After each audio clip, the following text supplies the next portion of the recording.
الحمد لله نحمده ونستعينه ونستغفره ونعوذ بالله من شرور أنفسنا ومن سيئات أعمالنا من يهده الله فلا مضل له ومن يضلل فلا هادي له وأشهد أن لا إله إلا الله وحده لا شريك له وأشهد أن محمدًا عبده ورسوله أرسله بالهدى ودين الحق ليظهره على الدين كله ولو كره المشركون اللهم صل على محمد وعلى آل محمد كما صليت على إبراهيم وعلى آل إبراهيم إنك حميد مجيد اللهم بارك على محمد وعلى آل محمد كما باركت على إبراهيم وعلى آل إبراهيم في العالمين إنك حميد مجيد عباد الله أوصيكم ونفسي أولا بتقوى الله يا أيها الذين آمنوا اتقوا الله حق تقاته ولا تموتن إلا وأنتم مسلمون يا أيها الذين آمنوا اتقوا الله وقولوا قولا سديدا يصلح لكم أعمالكم ويغفر لكم ذنوبكم ومن يطع الله ورسوله فقد فاز فوزا عظيما يا أيها الناس اتقوا ربكم الذي خلقكم من نفس واحدة وخلق منها زوجها وبث منهما رجالا كثيرا ونساء واتقوا الله الذي تساءلون به والأرحام إن الله كان عليكم رقيبا أما بعد فإن أصدق الحديث كتاب الله وخير الهدي هدي محمد صلى الله عليه وسلم وشر الأمور محدثاتها وكل محدثة بدعة وكل بدعة ضلالة وكل ضلالة في النار അള്ളാഹുവിൻ്റെ സത്യവിശ്വാസികളായ അടിമകൾ തഖ്വയുള്ളവരായി ജീവിക്കുകയും അതുവഴി ദുനിയാവിലും ആഖിറത്തിലും അള്ളാഹു പൊരുത്തപ്പെടുന്ന ജീവിതം സമ്പാദിക്കുകയും ചെയ്യണമെന്ന് ആദ്യമായി എന്നോടും തുടർന്ന് നിങ്ങൾ ഓരോരുത്തരോടും വസിയ്യത്ത് ചെയ്യും. അല്ലാഹു സുബ്ഹാനഹു വ തആല ആദമിൻ്റെ സന്തതികളിൽ നിന്ന് ചിലർക്ക് നൽകിയ ഹിദായത്തിനെ നഷ്ടപ്പെടുത്തിക്കളയാനുള്ള തന്ത്രമായിരുന്നു എന്നും അഅദാഉകൾ ചെയ്തത്.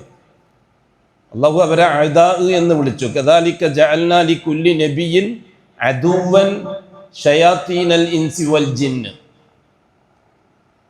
ഇപ്രകാരം ഓരോ നബിമാർക്കും മനുഷ്യരിൽ നിന്നും ജിന്നുകളിൽ നിന്നും ശത്രുക്കളെ നാം ഉണ്ടാക്കിയിട്ടുണ്ട്. അത് അള്ളാഹുവിൻ്റെ സുന്നത്താണ്, അള്ളാഹുവിൻ്റെ നടപടിക്രമമാണ്. രണ്ട് വഴിയാണ്, ഒന്ന് ഹിദായത്ത്, മറ്റേത് ലലാലത്ത്. ഹിദായത്ത് അള്ളാഹുവിൽ നിന്നും ലലാലത്ത് വേറെ ആരോ നിന്നുമാണെന്ന് കരുതി പോകരുത്. രണ്ടും അള്ളാഹുവിൻ്റെ വഴിയാണ്. ഇന്നാ ഹദൈനാഹു സബീല ഇമ്മാ ഷാക്കിറ വ ഇമ്മാ കഫൂറ. ഇന്നാ ഹദൈനാഹു സബീൽ, മനുഷ്യവർഗത്തിന് നാമാണ് വഴി തെളിയിച്ചു കൊടുത്തത്. ഇമ്മ ഷാക്കിറ, ഒന്നിക്കിൽ ഈമാന്റെ വഴി, വ ഇമ്മ കഫൂറ, ഒന്നിക്കിൽ കുഫറിന്റെ വഴി. ഒന്നിക്കിൽ ഹിദായത്തിന്റെ വഴി അല്ലെങ്കിൽ ലലാലത്തിന്റെ വഴി, ഒന്നിക്കിൽ സുന്നത്തിന്റെ വഴി അല്ലെങ്കിൽ ബിദ്അത്തിന്റെ വഴി. ഈ രണ്ട് വഴിയും അള്ളാഹുവാണ് അതിൻ്റെ നിർമ്മാതാവ്. ഫഹദൈനാഹു നജ്ദൈൻ, രണ്ട് മലം പാതകൾ നാം നിർമ്മിച്ചിരിക്കുന്നു. അള്ളാഹു തആല പറഞ്ഞതാ. അതിൽ സന്മാർഗത്തിന്റെ വഴിയും അത് വന്ന വഴിയും മാത്രം നാം ചർച്ച ചെയ്യുകയും ലലാലത്തിനെ നാം ഒരു സാങ്കല്പിക വസ്തുവായിട്ട് കാണുകയും ചെയ്യുന്നത് അപകടമാണ്. ഹിദായത്തിന്റെ പ്രബോധകനായി ആദം അലൈഹി സ്വലാത്തു വസ്സലാമിനെ നബിയാക്കിയ അള്ളാഹ് ലലാലത്തിന്റെ പ്രബോധകനായി ഇബ്ലീസിനെ അള്ളാഹു സുബ്ഹാനഹു വ തആല അദുവാക്കിയിരിക്കുകയാണ്. ഇത് രണ്ടും അള്ളാഹുവിൻ്റെതാണ്. ഇതിൽ ആദമും ആദമിന്റെ വഴികളും അതൊരു യാഥാർത്ഥ്യബോധത്തോടെ കാണുകയും ഷെയ്ത്താനെയും ഷെയ്ത്താന്റെ വഴികളെയും ഒരു സാങ്കല്പിക ബോധത്തോടെയും കാണുന്നത് കുഫ്റാണ്. കാരണം ഇത് രണ്ടും അവതരിപ്പിക്കുന്നത് അള്ളാഹുവാണ്, ഇത് രണ്ടും വിശദീകരണം തരുന്നതും അള്ളാഹുവാണ്. ആകാശലോകത്ത് വെച്ച് ആദം അലൈഹി സ്വലാത്തു വസ്സലാമിന് നൽകിയ തർബിയത്ത് നാം കണ്ടു. ഇതേപോലെ ആകാശലോകത്ത് വെച്ച് അസാസീൽ എന്ന ജിന്നിന്റെ പ്രതിനിധിക്ക് അള്ളാഹു താല തർബിയത്ത് കൊടുത്തതായിട്ട് നാം കാണണം. അതും അള്ളാഹു ചെയ്തത് തന്നെയാണല്ലോ. ആദം അലൈഹി സ്വലാത്തു വസ്സലാമിനേക്കാൾ മുമ്പ് ജിന്നുവർഗത്തിന്റെ പ്രതിനിധിയായ അസാസീൽ എന്ന് പറയുന്ന വ്യക്തിക്ക് ആകാശലോകത്ത് അള്ളാഹു തർബിയത്ത് കൊടുത്തുകൊണ്ടിരിക്കുകയല്ലേ മലക്കുകളോടൊപ്പം കൂട്ടിയിട്ട്. അതിനുശേഷമല്ലേ ആദമിന്റെ നിർമ്മാണവും ആദമിന്റെ തർബിയത്തും വരുന്നത്. ആദമിന്റെ തർബിയത്തിന്റെ ഭാഗമായി അലൈഹിസ്സലാത്തു വസ്സലാം ആദം അലൈഹി സ്വലാത്തു വസ്സലാമിന്റെ തർബിയത്തിന്റെ ഭാഗമായി നൽകിയ ഒരു ചർച്ചയിലാണല്ലോ സുജൂദ് വിഷയമായി വരുന്നത്. ആ സുജൂദ് ചെയ്യാൻ മലക്കുകൾ തയ്യാറായപ്പോൾ അസാസീൽ തയ്യാറായില്ല. അസാസീൽ ജിന്നിന്റെ പ്രതിനിധി. ആ അസാസീൽ തയ്യാറായപ്പോൾ അല്ലാഹു തആല ചോദിക്കുന്നു അസാസീലോട്, മാ മനഅക അൻ തസ്ജുദ ലി ആദമ ഇദ് അമർതു, ഞാൻ സുജൂദ് ചെയ്യാൻ പറഞ്ഞപ്പോൾ നീ മാത്രം ചെയ്തില്ല, എന്തുകൊണ്ട്? ഖുർആനല്ലേ ഇത്, ഖുർആനിലാണ് അല്ലാഹു തആല ആ സംഭാഷണം ഖുർആനിലൂടെ അല്ലാഹു നമുക്ക് പറഞ്ഞു തരികയല്ലേ. അതിന് സാങ്കല്പികമാണെന്ന് പറയാൻ പറ്റുമോ? ഈ സന്ദർഭത്തിൽ അയാൾ പറഞ്ഞ മറുപടി എന്താ? അന ഖൈറും മിന്നു. അതെങ്ങനെയാ അല്ലാഹുവേ? അസ്ജുദു ലിമൻ ഖലഖത തീന, കളിമണ്ണ് കൊണ്ടുണ്ടാക്കിയ ഒരു സാധനത്തിന് തീ കൊണ്ടുണ്ടാക്കിയ ഞാൻ സുജൂദ് ചെയ്യാന്ന് പറഞ്ഞാൽ അത് രണ്ട് യാഥാർത്ഥ്യമല്ലേ? ഖലഖൽ ഇൻസാന മിൻ സുലാലത്തിൻ മിൻ തീൻ, അല്ലെങ്കിൽ ഖലഖൽ ഇൻസാന മിൻ സൽസാലിൻ കൽ ഫഖാർ, കളിമണ്ണ് കൊണ്ടുണ്ടാക്കിയതാണ് മനുഷ്യനെ. വഖലഖൽ ജാന്ന മിൻ മാരിജിൻ മിൻ നാർ, തീജ്വാല കൊണ്ടാണ് മനുഷ്യൻ ജിന്നിനെ നാം ഉണ്ടാക്കിയത്. രണ്ടും അല്ലല്ലേ പറയുന്നത്. അതിൽ മനുഷ്യനെ ഉണ്ടാക്കിയതിനെ പറ്റി മാത്രം യാഥാർത്ഥ്യബോധത്തോടെ കാണുകയും ഷെയ്ത്താന്റെ നിർമ്മാണത്തെ പറ്റി സാങ്കല്പിക ബോധത്തോടെയും കാണുന്നത് നമ്മുടെ ഈ ഹിദായത്ത് ബാത്തിലായതിന്റെ അടയാളമാണ്. അതുകൊണ്ടാണ് നാം സയൻസ് റസൂലുള്ളാഹിനെ അംഗീകരിക്കാത്തത്. അവർ ഹിദായത്തിന് ചുരുങ്ങിയ പക്ഷം ഡാമേജ് സംഭവിച്ചവരാണ്, ഹവയെ പിൻപറ്റിയവരാണ് അവർ. സ്വന്തം താല്പര്യങ്ങളും സ്വന്തം ചിന്തക്കും അനുസരിച്ച് അള്ളാഹുവിൻ്റെ സംവിധാനങ്ങളെ വ്യാഖ്യാനിക്കുമ്പോൾ ഉണ്ടാകുന്ന ബുദ്ധിമുട്ടാണത്. അവരുടെയൊക്കെ പ്രസംഗത്തിനും സംസാരത്തിനും ഷെയ്ത്താനുമായി ബന്ധപ്പെട്ടതെല്ലാം ഒരുതരം സാങ്കല്പിക കഥാപാത്രം, ആദമുമായിട്ട് ബന്ധപ്പെട്ടതെല്ലാം ഒരു യാഥാർത്ഥ്യ കഥാപാത്രം. അതെങ്ങനെ സംഭവിക്കുക? ഇവിടെ അള്ളാഹു സുബ്ഹാനഹു വ തആലയോട് അയാൾ പറഞ്ഞ മറുപടിയാണ് ഖുർആനിലൂടെ അള്ളാഹ് നമുക്ക് പറഞ്ഞു തരുന്നത്. എങ്ങനെ ഞാനത് ചെയ്യുക? അപ്പൊ അള്ളാഹു സുബ്ഹാനഹു വ തആല അയാളോട് പറഞ്ഞത് എന്താണ്? ഫഖ്റുജ് മിന്ന, നീ ധിക്കാരിയാണ്. അബാ വസ്തക്ബറ വ കാന മിനൽ കാഫിരീൻ, ഖുർആനല്ലേ. അപ്പൊ അയാള് തടസ്സം പറഞ്ഞു, സാധിക്കൂല എന്ന് പറഞ്ഞു. അബാന്ന് പറഞ്ഞാൽ വിലക്കി. വസ്തക്ബറ, ഒപ്പം കിബിറുന്നടിച്ചു. എന്താണ് കിബിറ്? അന ഖൈറും മിൻ, ഞാൻ തിരക്കേടില്ല. ഈ ഞാൻ തിരക്കേടില്ല എന്നുള്ള ഭാവം ഹിദായത്തിനെ നഷ്ടപ്പെടുത്തുന്നുള്ള കാര്യത്തിൽ ഒരു സംശയം ആയിരിക്കും വേണ്ട. അത് എത്ര വലിയ പണ്ഡിതനായാലും, അത് സഹാബിയായാൽ പോലും, ഞാൻ കുഴപ്പമില്ലാത്തവനാണ് എന്നൊരു തോന്നിച്ച ഹിദായത്തിനെ നഷ്ടപ്പെടുത്തി കളയുന്ന കാര്യമാണ്. അത് നിസ്സാര വിഷയമല്ല എന്ന് നാം മനസ്സിലാക്കണം. അത് വെറും ഒരു ഫോർമാലിറ്റീസ് പറച്ചലല്ല കിബിർ എന്നൊക്കെ പറഞ്ഞാൽ. വസ്തക്ബർ വ കാന മിനൽ കാഫിരീൻ. ഈ സന്ദർഭത്തിലല്ലേ അള്ളാഹു സുബ്ഹാനഹു വ തആല അയാളൊരു അവകാശം ചോദിച്ചു വാങ്ങുന്നത്. ഞാൻ ആദമിനോടൊപ്പം പൊയ്ക്കോളാം പുറത്തേക്ക്, പക്ഷെ എനിക്കൊരു കാര്യം, ഇനി എനിക്കൊരു സൗകര്യം ചെയ്തു തരണം. ഞാൻ എൻ്റെ ആശയം പ്രചരിപ്പിക്കാനുള്ള ഒരു അവസ്ഥ എനിക്ക് നീ ഖിയാമത്ത് നാൾ വരെ തരണം. റബ്ബി അൻദിർനി ഇലാ യൗമി യുബ്അസ്, എൻ്റെ ആശയം പ്രചരിപ്പിക്കാൻ, എന്നിട്ട് ആ ആശയത്തിലൂടെ എൻ്റെ കാളെ കൂട്ടാനുള്ള സൗകര്യം എനിക്ക് നീ ഉണ്ടാക്കി തരണം. എന്നിട്ട് അയാളോട് ചോദിക്കുന്നു അല്ലാഹു തആല, നീ എന്താ ചെയ്യുക? ഞാൻ അവരെ പഴപ്പിക്കും. ഫബിഇസ്സതിക ലഉഗ്വിയന്നഹും അജ്മഈൻ. അതെങ്ങനെയാണ് നീ പഴപ്പിക്കുക? ഞാൻ അവരെ വലതുഭാഗത്തൂടെ ഐമാനിഹിം വ അൻ ശമാഇലിഹിം, അവിടെ വലതുഭാഗത്തൂടെ പ്രവേശിക്കും, ഇടതുഭാഗത്തൂടെ മുമ്പിലും പിറകിലെല്ലാം ഞാൻ നിൽക്കും. നീയുമായിട്ട് അടുക്കുന്ന വഴികളിലെല്ലാം ഞാൻ പോയിട്ട് നിൽക്കും. എന്നിട്ട് ഞാൻ ഓരോരുത്തരും പല ഉപദേശങ്ങളും നൽകി ഞാൻ എൻ്റെ പാട്ടിലാക്കും. പക്ഷെ എനിക്ക് നല്ല ഉറപ്പുണ്ട്, ഇല്ല ഇബാദക്കൽ മുഖലസി, നല്ല പ്യൂർ തൗഹീദിൻ്റെ വക്താക്കൾ ഒരു ന്യൂനപക്ഷം ഭൂമിയിലുണ്ടാവും, അവരെ എനിക്ക് കിട്ടൂല എന്നുള്ള കാര്യം എനിക്ക് ഉറപ്പാണ്. അവിടെ ഇല്ല പറഞ്ഞ് ഇസ്തിസ്ന ചെയ്തത് ആരെ പറ്റിയാണ്? മുഖലിസ്യങ്ങളെ പറ്റിയാണ്, മുവഹിദീങ്ങളെ പറ്റിയാണ്. അതുകൊണ്ട് തന്നെ ലോകത്ത് ശൈത്താൻ ഏറ്റവും കൂടുതൽ പരിശ്രമിച്ചുകൊണ്ടിരിക്കുന്നത് മുവഹിദുകളുടെ ഹിദായത്ത് തലത്തിലാക്കാനാണ്. മറ്റുള്ളവരുടെ ഹിദായത്തിനെ സംബന്ധിച്ച് അവനിക്ക് സംശയമില്ല, ഓൾറെഡി അവൻ്റെ പാർട്ടിയാണ്. അത് അന്ന് തന്നെ അവൻ പറഞ്ഞിട്ടുണ്ട്, വലൻ തയ്യിദഹും അല്ലാഹു തആല അന്ന് തന്നെ പറഞ്ഞിട്ടുണ്ട്, വളരെ കുറച്ചൊരു ന്യൂനപക്ഷം മാത്രമേ നിനക്ക് ശുക്ർ ചെയ്യുന്നവരായിട്ട് നിനക്ക് കിട്ടുകയുള്ളൂ അല്ലാഹുവേ. തജിദും അവരുടെ കൂട്ടത്തിൽ നിന്ന് വളരെ കുറച്ച് പേര് മാത്രമേ ശുക്റുള്ളവരായി, അതായത് തൗഹീദ് നിലനിർത്തുന്നവരായിട്ട് നിനക്ക് കിട്ടുകയുള്ളൂ, ബാക്കി കംപ്ലീറ്റ് അല്ലാഹു തആല അങ്ങനെ തന്നെയാണ് സംസാരിച്ചത് നമ്മളോട്. ജഹന്നം മിനൽ ജിന്നത്തി വന്നാസി അജ്മഈൻ. നമ്മൾ ഭൂരിപക്ഷം ഉണ്ടാക്കാൻ മെനക്കെടണ്ട, ഭൂരിപക്ഷം നോക്കുകയേ വേണ്ട. ഭൂരിപക്ഷം വല്ലാഹി ഹാക്കിൻ്റെ അടയാളമല്ല. ഭൂരിപക്ഷം എന്നത് ഒരിക്കലും ഹിദായത്തിൻ്റെ അടയാളമല്ല. ലോക ചരിത്രത്തിൽ അങ്ങനെ സംഭവം കാണിച്ചു തരാൻ കഴിയില്ല. 313 മുർസലീങ്ങളുടെ ചരിത്രത്തിലും ഭൂരിപക്ഷം എന്നൊരാശയം കാണിച്ചു തരാൻ കഴിയില്ല ഹിദായത്തിൻ്റെ വക്താക്കൾ. 1,24,000 അമ്പിയാക്കൾ അവരെ കാലഘട്ടത്തിലും ഭൂരിപക്ഷത്തെ കാണിച്ചു തരാൻ കഴിയില്ല. വളരെ ചെറിയ ന്യൂനപക്ഷത്തെ ചരിത്രത്തിൽ കാണിച്ചു തരാൻ കഴിയുള്ളൂ. നൂഹ് നബി അലൈഹി സ്വലാത്തു വസ്സലാമിൻ്റെ കാര്യത്തിൽ തന്നെ അല്ലാഹു തആല പറഞ്ഞു, വമാ ആമന മിൻഹും ഇല്ലാ ഖലീൽ, വമാ ആമന മിൻഹും ഇല്ലാ ഖലീൽ. ഓ നൂഹ്, വളരെ ചെറിയൊരു ന്യൂനപക്ഷം മാത്രമേ അവർ നിന്നെ കൊണ്ട് വിശ്വസിക്കുകയുള്ളൂ, ബാക്കി മഹാഭൂരിപക്ഷവും നരകത്തിൻ്റെ അഹ്ലുകാരാണ് അല്ലേ. ഇവിടെ അല്ലാഹു സുബ്ഹാനഹു വ തആല അന്ന് ആദമിന് ഹിദായത്തിൻ്റെ തർബിയത്തും അസാസിൽ അങ്ങനെയല്ല അവൻ്റെ പേര് ഇബ്ലീസ് എന്നായി മാറിയത്, അതുകൂടി മനസ്സിലാക്കിയിരിക്കണം. അവൻ്റെ പേര് അസാസിൽ എന്നാണ്, ജിന്നിൻ്റെ പ്രതിനിധിയാണ് അവൻ. അവൻ്റെ പേര് അസാസിൽ എന്നാണ് ചരിത്രത്തിൽ കാണുന്നത്. അള്ളാഹു അന്നിട്ട പേരാണ് ഇബ്ലീസ്. അന്ന് അല്ലാഹു തആല അവനെ വിളിച്ചത് അങ്ങനെയാണ്, യാ ഇബ്ലീസ് മാ മനഅക അൻ തസ്ജുദ ലി ആദമ ഇദ് അമർതുക. പേര് വിളിച്ചിട്ടാണ് അല്ലാഹു തആല സംസാരിക്കും. അപ്പുറത്ത് യാ ആദം, യാ ആദം, അങ്ങനെ തന്നെ യാ ആദമു അംബിഉഹും ബി അസ്മാഇ. ആദം അലൈഹി സ്വലാത്തു വസ്സലാമിൻ്റെയും പേര് വിളിച്ചിട്ടാണ് അല്ലാഹു തആല സംസാരിക്കുന്നത്, ഈ ചങ്ങായിൻ്റെയും പേര് വിളിച്ചിട്ടാണ് അല്ലാഹു സംസാരിക്കുന്നത്. പക്ഷെ പേര് ആ സമയത്ത് യോജിച്ച പേര് അല്ലാഹ് ഇട്ടു.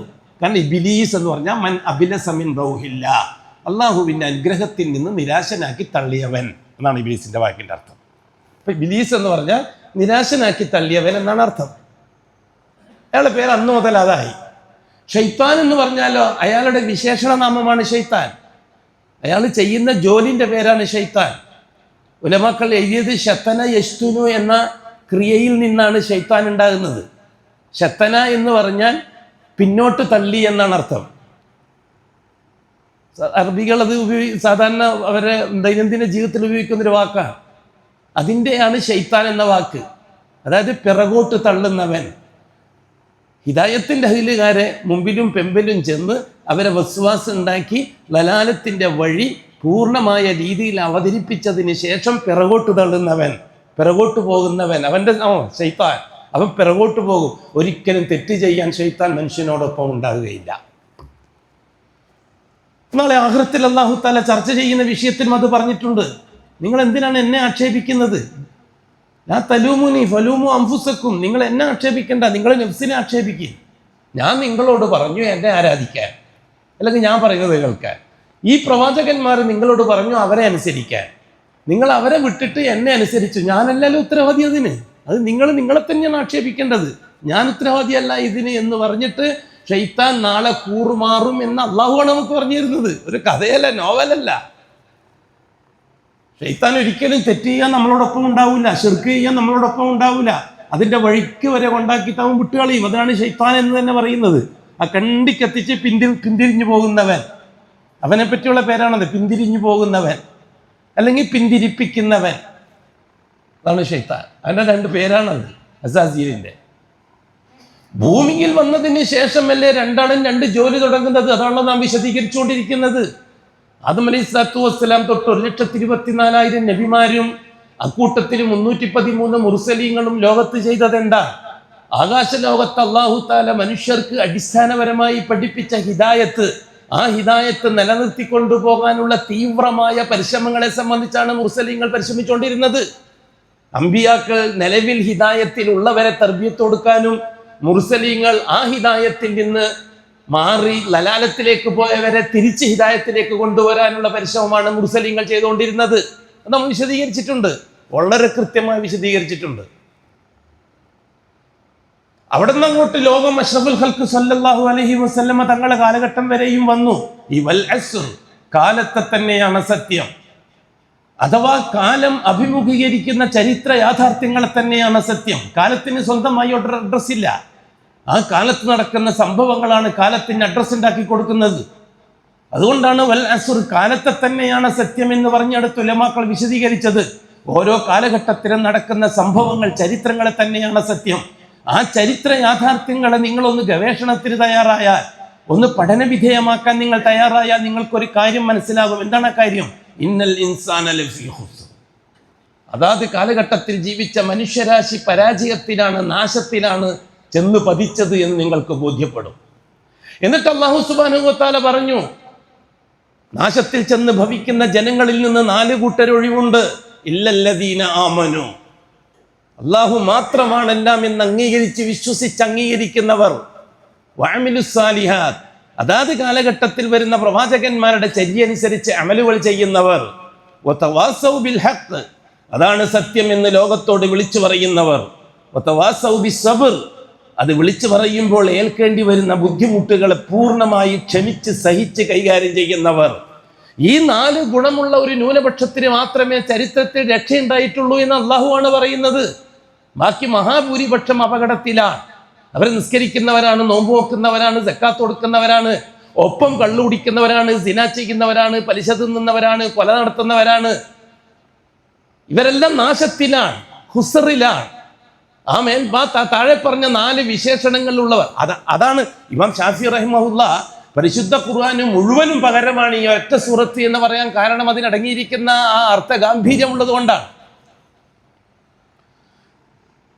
ജൂതനസാറാക്കളെ സംബന്ധിച്ചിടത്തോളം മുസ്ലിം ഉമ്മത്തിന്റെ സാമ്പത്തികമായ പരാജയം അവർ ആഗ്രഹിക്കുന്നില്ല.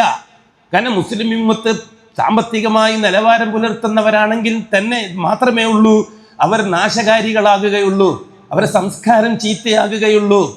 അവരുടെ ദൈനംദിന ജീവിതം ചീത്തയാകാൻ അവർ സമ്പന്നന്മാരായിരിക്കണം. അവരുടെ വസ്ത്രധാരണം ചീത്തയാവാൻ അതിൽ നിന്ന് അവർ സമ്പന്നന്മാരാകണം. അവരുടെ ആൺമക്കളുടെയും പെൺമക്കളുടെയും കല്യാണം ജൂതന്മാരുടെ കല്യാണം പോലെയാവാൻ അവർ സാമ്പത്തികമായി ശേഷിയുള്ളവരായിരിക്കണം. അവരെ വീട് ജൂതൻ്റെതാവാൻ സാമ്പത്തികമായി ശേഷിയുള്ളവരായിരിക്കണം. ഭാര്യ മക്കൾ ജൂത സംസ്കാരത്തോടെ, ജൂത സക്കാഫത്തോടെ വളരുന്നവരാകാൻ അതിന് സാമ്പത്തികമായ ശേഷി വേണം. അതുകൊണ്ട് ലോകത്തുള്ള മുസ്ലിം സമൂഹം സാമ്പത്തികമായി നശിക്കണമെന്ന് ജൂതൻ ആഗ്രഹിക്കുന്നില്ല. നസാറാക്കളുടെയും ജൂതന്മാരുടെയും ജൂത സമൂഹത്തിന്റെ മിഷണറിയാണല്ലോ സയണിസം. ക്രൈസ്തവ സമൂഹത്തിന്റെ മിഷണറിയാണ് ഓറിയന്റലിസം. മിസ്റ്റർ ഡാർവിൻ അയാൾ കൊണ്ടുവന്ന ഫാസിസം മതവുമായിട്ട് ബന്ധപ്പെട്ടതല്ല. ഡാർവിൻ സിദ്ധാന്തമേ, ഡാർവിൻ അല്ല, അയാൾ ഹിറ്റ്ലർ. മിസ്റ്റർ ഹിറ്റ്ലർ കൊണ്ടുവന്ന ആ ഫാസിസം അത് മതവുമായിട്ട് ബന്ധപ്പെട്ടതല്ല. ഒരു രാജ്യത്ത് നിലനിൽക്കുന്ന മതങ്ങളുടെ കൂട്ടത്തിൽ ഒരു ന്യൂനപക്ഷ മതത്തെ ശത്രുവായി അവതരിപ്പിക്കുകയും ആ ന്യൂനപക്ഷത്തെ വേട്ടയാടിക്കൊണ്ട് ഭൂരിപക്ഷത്തെ തൃപ്തിയാക്കി അധികാരി വർഗത്തിന് മുന്നോട്ട് പോകാനുള്ള പാത ഒരുക്കുകയായിരുന്നു ഹിറ്റ്ലർ ചെയ്തത്. ഹിറ്റ്ലർ ദീൻ ഇസ്ലാമിനെ നശിപ്പിക്കാൻ എന്താണ് ചെയ്തത്? അയാൾ ജൂതനെ കൊല്ലാൻ കാരണം ഇസ്ലാമിനെ നശിപ്പിക്കാൻ വേണ്ടിയിട്ടാണോ? ജൂതൻ ആ കാലഘട്ടത്തിലെ ഒരു പ്രബലമായ ന്യൂനപക്ഷമാണ്. ആദർശാധിഷ്ഠിത ജീവിതം നയിക്കുന്ന ഒരു ന്യൂനപക്ഷമാണ് ജൂതൻ.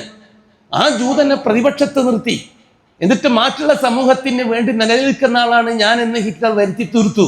അങ്ങനെ ഒരു സാമ്പത്തിക അടിയന്തരാവസ്ഥ പ്രഖ്യാപിച്ച് ന്യൂനപക്ഷത്തെ മുഴുവനും കൊന്നൊടുക്കി മറ്റുള്ളവരോട് നിങ്ങൾക്ക് വേണ്ടിയാണ് ഞാൻ ഇത് കൊന്നത് എന്നും പറഞ്ഞ് അധികാരത്തിലേറാൻ വേണ്ടിയുള്ള ഒരു കുറുക്ക് വഴി സ്വീകരിക്കുകയായിരുന്നു മിസ്റ്റർ ഹിറ്റ്ലർ ഫാസിസത്തിലൂടെ നടപ്പിലാക്കിയത്. അതാണ് ഇന്ന് നമ്മുടെ ഇന്ത്യ രാജ്യത്ത് നടക്കുന്ന ഫാസിസം. ഹിറ്റ്ലറുടെ തനി പകർപ്പാണത്. രാജ്യത്ത് നിലനിൽക്കുന്ന അതേ അവസരത്തിൽ അഡ്രസ്സുള്ള ഒരു ന്യൂനപക്ഷം, ഇന്ന് ഇന്ത്യ രാജ്യത്ത് അഡ്രസ്സുള്ള ഒരു ന്യൂനപക്ഷം മുസ്ലിമീങ്ങൾ മാത്രമാണ്. അനുഷ്ഠാന രംഗത്തും ആദർശ രംഗത്തും ഭൗതിക രംഗത്തും വളരെ പുരോഗതി പ്രാപിച്ചുകൊണ്ടിരിക്കുന്ന ഒരു സമൂഹമാണ് മുസ്ലിമീങ്ങൾ. അവരെ ശത്രുസ്ഥാനത്ത് നിർത്തി അവരെ ക്രൂരമായി ഉപദ്രവിച്ച് അപ്പുറത്തിരിക്കുന്ന മഹാഭൂരിപക്ഷത്തെ തൃപ്തിപ്പെടുത്തി നിങ്ങളാളാണ് ഞാൻ എന്ന് വരുത്തി തീർക്കുക എന്നുള്ള 100% ഹിറ്റ്ലർ നയമാണ് ഇപ്പോൾ ഈ ഭരണകൂടം നടപ്പിലാക്കിക്കൊണ്ടിരിക്കുന്നത്. തിരിച്ചറിയാൻ നമുക്ക് സാധിക്കണം. നമ്മൾ ഈ ഫാസിസ്റ്റുകൾ ചെയ്യുന്നതെല്ലാം അത് ഇസ്ലാമിന്റെ അഡ്രസ്സിൽ വന്നിട്ട് പിള്ളേരെയും കൂട്ടിയിട്ട് റോട്ടിൽ നിന്നിട്ട് മുദ്രാവാക്യം വിളിച്ചാലും സംഗതി നടക്കൂല. അതൊന്നും ഫലം കാണുകയില്ല. അതൊക്കെ താൽക്കാലികമായ ചില ലാഭങ്ങൾ സംഘടനകൾക്ക് ഉണ്ടാക്കി തീർക്കാമെന്നല്ലാതെ വേറൊരു നേട്ടം അതുകൊണ്ടില്ല. നമ്മൾ അടിത്തറ മനസ്സിലാക്കിയെടുക്കണം. അതിൻ്റെ എല്ലാത്തിൻ്റെയും ഉസൂല് മനസ്സിലാക്കിയെടുക്കണം. അന്ന് 16-ാം നൂറ്റാണ്ട് ഞാൻ കഴിഞ്ഞ പ്രാവശ്യം സംസാരിച്ചു വെച്ചത് അവിടെയാണ്. 16-ാം നൂറ്റാണ്ടിൽ കുരിശ് വിപ്ലവം നടത്തിയത് ഈ മുസ്ലിമിനെ കൊല്ലാനായിരുന്നു. അന്ന് അത്ര വലിയ തിരിവാട് അവർക്ക് ഉണ്ടായിട്ടില്ല റോമൻ സാമ്രാജ്യ ശക്തികൾക്ക്. അപ്പോഴാണ് അവർക്ക് മനസ്സിലായത് മുസ്ലിമീങ്ങളെ കൊന്നതുകൊണ്ടൊന്നും ഇസ്ലാം ഇല്ലാതാവൂല. മുസ്ലിമീങ്ങൾ വേറെ, ഇസ്ലാം വേറെ. മുസ്ലിമീങ്ങളിൽ ഇസ്ലാം ഇല്ലാതാക്കി തീർക്കാനായിരിക്കണം നമ്മുടെ പരിശ്രമം. മുസ്ലിമീങ്ങളെ ഇല്ലാതാക്കി തീർക്കലല്ല. ഫാസിസ്റ്റുകളെ മാതിരി മുസ്ലിമീങ്ങളെ ഇല്ലാതാക്കി തീർക്കലല്ല, മുസ്ലിമീങ്ങളുടെ ഇസ്ലാം ഇല്ലാതാക്കി തീർക്കലായിരിക്കണം നമ്മുടെ പരിശ്രമം എന്ന് 16-ാം നൂറ്റാണ്ടിൽ കുരിശ് വിപ്ലവത്തിന് ശേഷം റോമൻ കത്തോലിക്ക സഭ കണ്ടെത്തിയത് ബുദ്ധിയാണ്. അത് ബുദ്ധിയാണ്. വർത്തമാനകാല ഫാസിസത്തെ സംബന്ധിച്ചിടത്തോളം മുസ്ലിമീങ്ങളെ ഇല്ലാതാക്കുക എന്നുള്ളത് വേറൊരു ആദർശത്തെ പകരം കൊണ്ടുവരാനല്ല. ഇവിടുത്തെ മഹാഭൂരിപക്ഷം വരുന്ന മറ്റൊരു ഭൂരിപക്ഷത്തെ തൃപ്തിപ്പെടുത്തി നിങ്ങളാളാണ് ഞാൻ എന്ന് വരുത്തി തീർത്ത് കാലാകാലം രാജ്യം ഭരിക്കാനുള്ള കുടിലതന്ത്രമാണത്. അതും തിരിച്ചറിയാൻ നമുക്ക് കഴിയണം. അത് തിരിച്ചറിയാൻ കഴിയാത്തത് കൊണ്ടാണ് ജൂതൻ ഇസ്ലാമിനെ കൊല്ലാൻ നടത്തിയ ഏർപ്പാടുകളൊക്കെ നമ്മൾ ദൈനംദിനം സ്വീകരിക്കുകയും ജൂതൻ മുസ്ലിമിനെ കൊല്ലുന്ന കാര്യത്തിൽ മാത്രം നാം റോട്ടിലിറങ്ങുകയും ചെയ്യുന്നത് നമ്മുടെ വിവരക്കേടാണ്. നമ്മുടെ നേതൃത്വത്തിൻ്റെയും പണ്ഡിതന്മാരുടെയും ജഹാലത്താണത്. അത് തിരിച്ചറിയാൻ കഴിയണമെന്നാണ് നാം പറയുന്നത്. 17-ാം നൂറ്റാണ്ട് 18-ാം നൂറ്റാണ്ടോടുകൂടി പടിഞ്ഞാറൻ ശക്തികൾ, യൂറോപ്യൻ ശക്തികൾ ബ്രിട്ടന്റെ നേതൃത്വത്തിൽ ലോകത്ത് കാണിച്ചു തന്നത് എന്താണെന്ന് നമുക്ക് മനസ്സിലാകുന്നുണ്ട്. ഞാൻ ഒരു ഉദാഹരണം പറഞ്ഞാൽ നിങ്ങൾക്ക് ചരിത്രം എത്രത്തോളം അത് ഗ്രാഹ്യമാവുമെന്ന് എനിക്കറിയില്ല. ഷാ വലിയുല്ലാഹി ദഹ്ലവി റഹിമഹുല്ലാ, ബഹുമാനപ്പെട്ട മുഹമ്മദ് ബിൻ അബ്ദുൽ വഹാബ് റഹിമഹുല്ലാന്റെ ശരീക്കാണ്. അവരൊന്നിച്ച് മദീനയിൽ നിന്ന് ഹദീസ് പഠിച്ചവരാണ്. അവിടെ നിന്നാണ് സലഫിയത്തിന്റെ പ്രബോധനം രൂപമാകുന്നത്. രണ്ടുപേരും ഒന്നിച്ചിരുന്ന് ഇക്കാര്യം ചർച്ച ചെയ്യുന്നത്. അങ്ങനെയാണ് ഇബ്നു അബ്ദുൽ വഹാബ് ഒരു വർഷത്തിന് ശേഷം ഹിജാസിലേക്കും 1 വർഷത്തിന് ശേഷം ഷാ വലിയുല്ലാഹി ദഹ്ലവി ഡൽഹിയിലേക്ക് യാത്ര തിരിക്കുന്നത്. ഇബ്നു അബ്ദുൽ വഹാബിന് സലഫി പ്രബോധനത്തിന്, തൗഹീദി പ്രബോധനത്തിന് ഭരണകൂടത്തിന്റെ സപ്പോർട്ട് കിട്ടിയപ്പോൾ സംഗതി എളുപ്പമായി. ഇബ്നു അബ്ദുൽ വഹാബിന് ആലു സൗദിന്റെ ഭരണകൂടത്തിന്റെ സപ്പോർട്ട് കിട്ടിയപ്പോൾ തൗഹീദി പ്രബോധനം എളുപ്പമായി അദ്ദേഹത്തിന്. പക്ഷെ ഷാ വലിയുല്ലാഹി ദഹ്ലവിക്ക് അത് എളുപ്പമായില്ല. ഷാ വലിയുല്ലാഹി ദഹ്ലവിക്ക് നേരിടേണ്ടി വന്നത് വൻ ശക്തികളെയാണ്.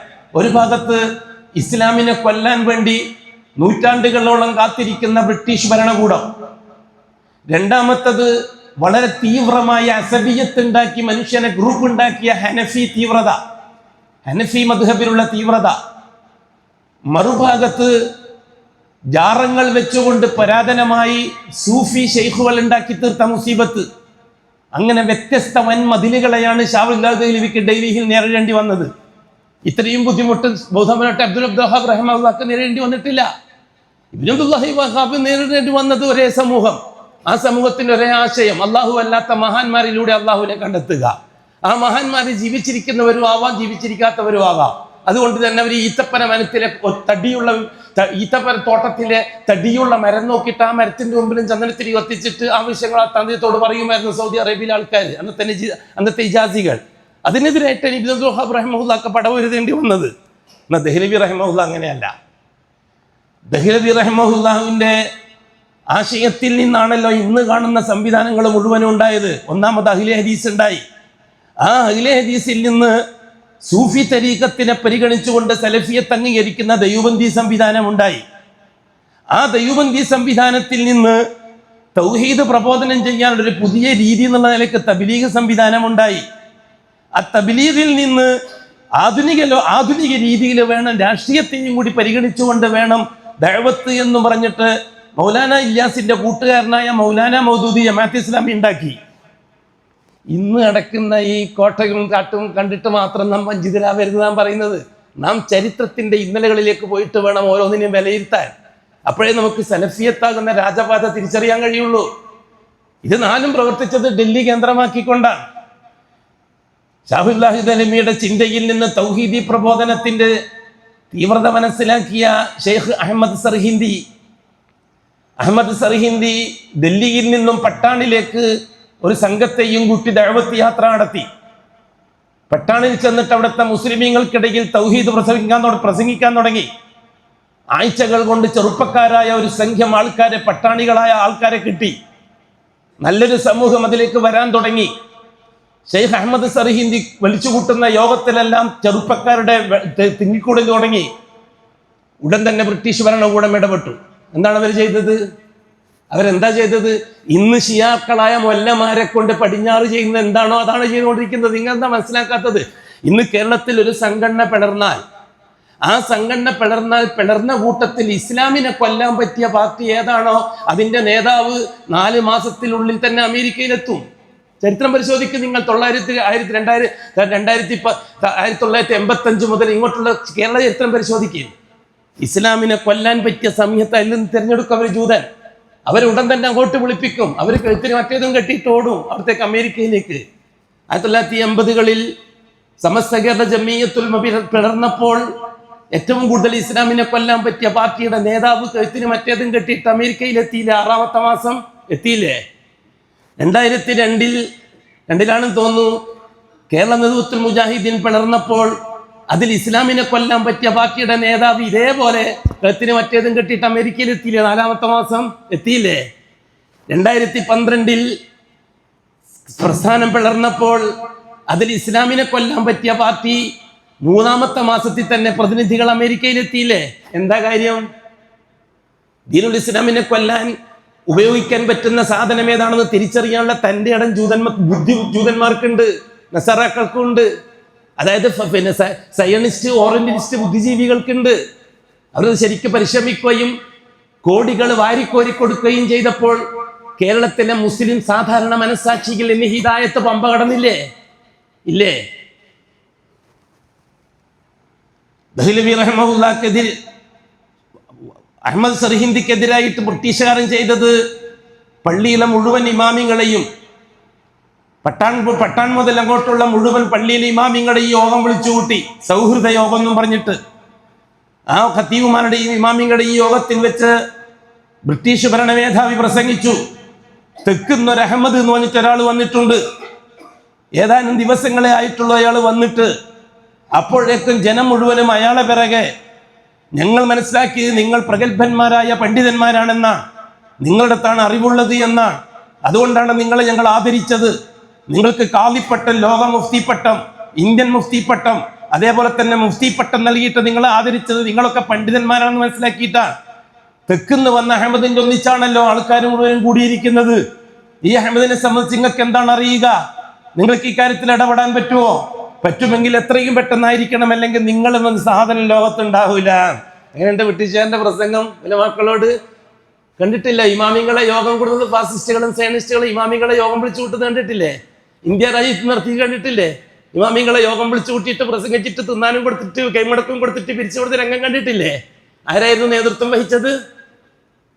പിറ്റേത്തെ വെള്ളിയാഴ്ച ജുമാന്റെ ദിവസം നസീഹത്തിൽ സകല ഇമാമിങ്ങളും അഹമ്മദ് സർഹിന്ദിക്കെതിരായിട്ട് പ്രസംഗിച്ചു. അയാൾ വഹാബിയാണ്, വഹാബിസമാണ് അയാൾ പ്രചരിപ്പിച്ചുകൊണ്ടിരിക്കുന്നത്. അള്ളാഹു മാത്രം എന്ന ആശയം കുഫറാണ്. അത് അള്ളാഹു ദീനുൽ ഇസ്ലാമിന് വെച്ചതല്ല. അതുകൊണ്ട് നിങ്ങളെ നരകത്തിലേക്ക് കൊണ്ടുപോകാൻ വേണ്ടി വന്നതാണ് അയാള്. വളരെ വ്യക്തമായി സൂക്ഷിച്ചോളണം. പട്ടാണികളല്ലേ ആൾക്കാര്. ആ സമയത്ത് തന്നെ അഹമ്മദ് സർഹിന്ദിക്കെതിരായിട്ട് തിരിഞ്ഞു അവർ. അഹമ്മദ് സർഹിന്ദിന്റെ അന്നത്തെ ദിവസത്തെ പരിപാടികളൊക്കെ അവർ കൊളാക്കി. അതാണല്ലോ ഇന്ന് ഈ പള്ളികളിൽ നിന്ന് ഖത്തീബുമാരും ഖാദിമാരും കമ്മിറ്റിക്കാരും മേലാളന്മാരും ചെയ്തുകൊണ്ടിരിക്കുന്നത്. എത്ര നല്ല സാദൃശ്യമാണ് സഹോദരങ്ങളെ കഴിഞ്ഞുപോയ ബാത്തിലും നിലവിലുള്ള ബാത്തിലും തമ്മിൽ. അഹമ്മദ് സർഹിന്ദി നാടുവിടേണ്ടി വന്നില്ലേ അവിടെ നിന്ന്? ഇതാണ് അവരുടെ ഇടപാടുകൾ. ഇതെല്ലാ കാലഘട്ടത്തിലും നടന്നിട്ടുണ്ട്. അങ്ങനെയാണ് അവർ വളരെ ഗൗരവമായ ചിന്തകൾ നടന്നത്. മുസ്ലിമീങ്ങളിൽ ഇസ്ലാം ഇല്ലാതാക്കി തീർക്കാൻ വേണ്ടി എന്താണ് നടത്താൻ പറ്റുക എന്നവർ ചരിത്രം പഠിച്ചു. ജാറങ്ങളെ വെച്ച് മരിച്ചുപോയ ആൾക്കാരെ വെച്ചുകൊണ്ട് ഉറൂസ് എന്ന കാർണിവൽ നടപ്പിലാക്കിയത് ആരായിരുന്നു?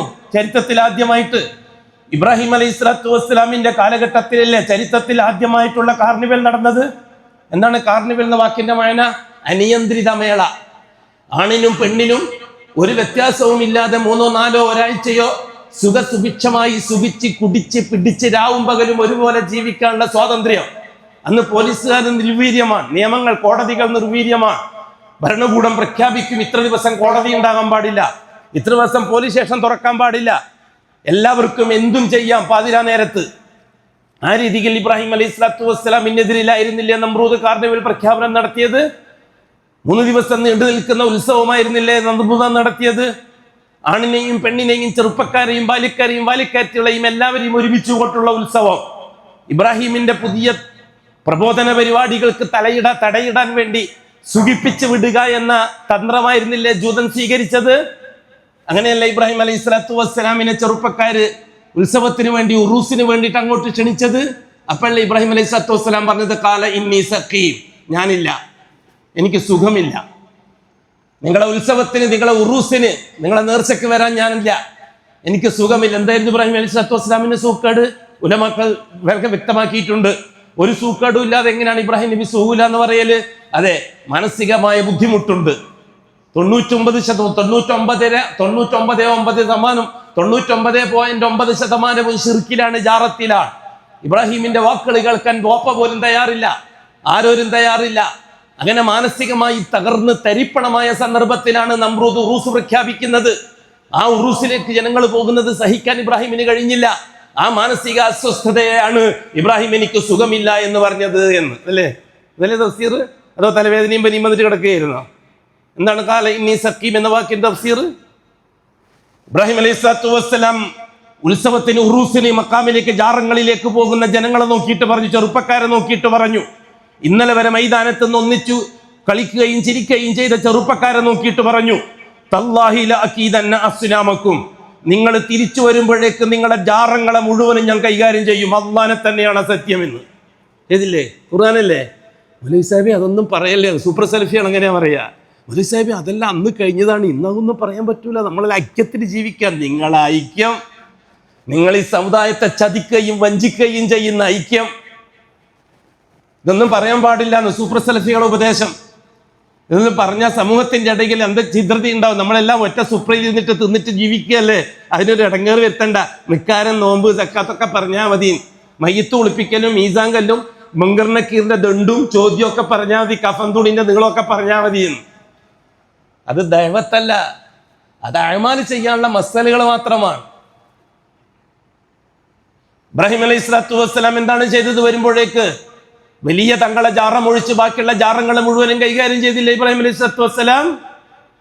അന്ന് തന്നെ ബഹുമാനപ്പെട്ട ഇബ്രാഹിം അലൈഹി സ്വലാത്തു വസ്സലാം അവരോട് പറഞ്ഞിട്ടുണ്ട്, ബദാ ബൈനനാ വബൈനകും വൽഅദാവത്തു വൽബഗ്ദാ ഹത്താ തുഅ്മിനു ബില്ലാഹി വഹദ, അല്ലാഹു മാത്രം എന്ന് നിങ്ങൾ അംഗീകരിക്കുന്നത് വരെ എല്ലാ തരത്തിലുള്ള ശത്രുതയും വെറുപ്പും എനിക്കും നിങ്ങൾക്കും ഇടയിൽ വളരെ വ്യക്തമാണ് അല്ലേ ഇബ്രാഹിം നബി പറഞ്ഞത്. ഒരു കാര്യം, നമുക്ക് അതൊക്കെ അങ്ങ് മാറ്റി വെച്ചിട്ട് മറ്റേ ജഗന്നൂർ പറഞ്ഞ മാതിരി ഒരു പുതിയ ഖുർആൻ ഉണ്ടാക്കാം. അതൊക്കെ അങ്ങ് മാറ്റി വെക്കുക, എന്നിട്ടൊരു സൗഹാർദ്ദം. എന്നിട്ട് ഇവിടുത്തെ എല്ലാ ജാതി മത വിഭാഗത്തിൽപ്പെട്ടവനും രാഷ്ട്രീയക്കാരും കൂടി ദൈവത്തിന്റെ പേരും പറഞ്ഞ് സുപ്ര വിരിച്ചിട്ട് തിന്നിട്ടുണ്ടിട്ടൽ ഫാത്തിഹ എന്ന് പറഞ്ഞിട്ട് പിരിയാം. എന്താ കൊള്ളാവോ സെൽഫിയത്ത്? ബഹുമാനപ്പെട്ട ഇബ്രാഹിം അലൈഹി സ്വലാത്തു വസ്സലാമിന്റെ കാലഘട്ടത്തിൽ ദഅവത്തിനെ തടയാൻ വേണ്ടി ഉണ്ടാക്കിയ ഉറൂസ്, ഉത്സവം, കാർണിവൽ, തത്തുല്യമായിട്ട് പിന്നെ നാം കാണുന്നത് ഗോവ കാർണിവൽ അല്ലേ? പോർച്ചുഗീസുകാരുടെ കാലഘട്ടത്തിൽ നിഷേധിക്കാൻ ഒക്കുമോ നമുക്ക് കേരളക്കാർക്ക്? ഗോവ കാർണിവൽ എന്തിനായിരുന്നു ഗോവ കാർണിവൽ ബ്രിട്ടീഷുകാരൻ സപ്പോർട്ട് ചെയ്തത്? കോടികൾ ചെലവാക്കിയിട്ടല്ലേ ഗോവ കാർണിവൽ ഉണ്ടാക്കിയത്? തെക്കേ ഇന്ത്യയിൽ ഇസ്ലാമിന്റെ മുന്നേറ്റം വളരെ ശക്തമാണെന്നും ആ മുന്നേറ്റത്തെ തടയാൻ മുസ്ലിമീങ്ങൾ അടക്കമുള്ള സമൂഹത്തെ കൂട്ടി കള്ളുകുടിച്ച് പെണ്ണുപിടിപ്പിച്ച് പിരിച്ചുവിടലാണ് നല്ലതെന്നും പറഞ്ഞിട്ടല്ലേ ഗോവ കാർണിവൽ ഉണ്ടാക്കിയത്? നിഷേധിക്കാൻ ഒക്കുമോ? ഇന്നും കുപ്രസിദ്ധമല്ലേ ഗോവ കാർണിവൽ? ഇബ്രാഹിം അലൈഹി സ്വലാത്തു വസ്സലാമിന്റെ കാലഘട്ടത്തിൽ നമ്രൂദ് ഉണ്ടാക്കിയ കാർണിവലിന് തുല്യമായിരുന്നില്ലേ ഗോവ കാർണിവൽ? അത് കഴിഞ്ഞിട്ട് 1980കളിൽ തലശ്ശേരി സബ് കളക്ടർ ഗോവക്കാരനായ അമിതാഭ് കാന്ത് എന്ന് പറഞ്ഞിട്ടൊരു കലക്ടർ അവിടെ തലശ്ശേരി കാർണിവൽ ഉണ്ടാക്കിയില്ലേ? എന്തിനായിരുന്നു അത്? 1971 കലാപമുണ്ടാക്കി, നാശകാശമുണ്ടാക്കി, കലാപകാരികളായ മനുഷ്യനെ സൗഹാർദ്ദത്തിലാക്കാൻ വേണ്ടി കള്ളുകുടിപ്പിച്ച് പിരിയാനായിരുന്നില്ലേ അമിതാഭ് കാന്ത് അന്ന് കാർണിവൽ ഉണ്ടാക്കിയത്? അന്ന് ഞാൻ തലശ്ശേരി സ്റ്റേഡിയം പള്ളിയിലെ ഖത്തീബാടെയാണ്. ആ കാർണിവൽ അന്ന് തിരിച്ചറിഞ്ഞിട്ട് തന്നെ വ്യക്തമാക്കിയിട്ടുണ്ട്. 1983-4 സംഭവം. അത് ഞാൻ നേരിടേണ്ടി വന്ന ചിൽഡ്രനല്ല, അന്ന് സലഫിയും ഖിലിഫിയും ഒന്നല്ല, ഞാൻ വെറും ഒരു ദായി മാത്രമായിരുന്നു. അന്നും നേരിടേണ്ടി വന്ന ത്യാഗം ബുദ്ധിമുട്ടി ഉമ്മത്തിൽ നിന്ന് ചില്ലറയായിരുന്നില്ല. പ്രത്യേകിച്ചിട്ട് ബിസിനസ്സുകാരിൽ നിന്ന്. എന്തിനാണ് കൂട്ടരെ കതിഞ്ഞുപോയ കഥകളൊക്കെ പറയിപ്പിക്കണത്? കാര്യം മനസ്സിലാക്കാൻ ഈ സമുദായം തയ്യാറാവാൻ. ആ രീതിയിലല്ലേ മുസ്ലിമീങ്ങൾക്ക് എല്ലാ ഏർപ്പാടുകളും ഉണ്ടെങ്കിലും ഇസ്ലാമിൻ്റെ അഡ്രസ്സിലുള്ള ഏർപ്പാടുകൾ കൊണ്ട് മാത്രമേ ഹിദായത്തില്ലാതാക്കി തീർക്കാൻ പറ്റുമെന്ന് അന്നത്തെ ഇറാഖിയൻ ബാബിലോൺ കാർണിവൽ മുതൽ ഇവിടുത്തെ ഗോവ കാർണിവലെയുള്ള വിലയിരുത്തലുകളിൽ സയണിസ്റ്റ് ഓറിയന്റലിസ്റ്റ് നേതാക്കന്മാർ വിലയിരുത്തിയത് എന്താണ്? ഇസ്ലാമിൻ്റെ അഡ്രസ്സിലുള്ള ഏർപ്പാടുകൾ കൊണ്ട് മാത്രമേ ഹിദായത്തില്ലാതാക്കി തീർക്കാൻ പറ്റുകയുള്ളൂ. അതുകൊണ്ട് മരിച്ചുപോയ മഹാന്മാരുടെ അഡ്രസ്സിൽ വേണം കാർണിവൽ ഉണ്ടാവാൻ. അങ്ങനെയല്ലേ ബ്രിട്ടീഷുകാരൻ്റെ മേൽക്കോയ്മയോടുകൂടി കൊണ്ടോട്ടി കുബ്ബ കേന്ദ്രമാക്കിക്കൊണ്ട് കാർണിവൽ ഉണ്ടാക്കിയത്? അങ്ങനല്ലേ സുപ്രസിദ്ധമായ കൊണ്ടോട്ടി കാർണിവൽ തുടങ്ങിയത്? ഇബ്രാഹിം അലൈഹിസ്സലാത്തു വസ്സലാമിന്റെ കാലഘട്ടത്തിൽ നമ്രൂദ് ഉണ്ടാക്കിയ കാർണിവലിനും ബ്രിട്ടീഷ് പോർച്ചുഗീസുകാരന്റെ കാലഘട്ടത്തിൽ ഗോവയിൽ ഉണ്ടാക്കിയ കാർണിവലിനും എന്താണ് വ്യത്യാസം? കൊണ്ടോട്ടി കാർണിവലിന് ആ കൊണ്ടോട്ടി കാർണിവലിന്റെ പകർപ്പ് നിലയിലേക്ക് ഉള്ളാളം കാർണിവൽ ഇന്നലെ മിഞ്ഞാന്ന് അവസാനിച്ചത് അല്ലേ? ആണിനെയും പെണ്ണിനെയും ചെറുപ്പക്കാരെയും